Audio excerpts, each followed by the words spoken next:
Bakshalo hujak kok temani bisikte kodam tola naimwthangrokni naimwthangrok 5 number ward ni Gotom Das ni nokhongni guwai nogo saibachi yaba tablet mankha naimwthangrok bai khongsa khoboi kabangma manekhani no romkha o salo opati mungo NDPS raidergai cheri nai tongkha naimwthangrok nok phangkhoboi khorok ni no romjakha Montri okrani nashamukta Tripura snamnani nahar mungno no oyapri shemani kokno sawiknarika SP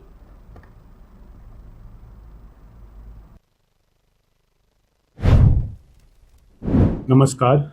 हमारे माननीय मुख्यमंत्री का जो नशा मुक्त त्रिपुरा का vision है उसके अंतर्गत आज कदमतला पुलिस को एक बहुत बड़ी सफलता मिली है।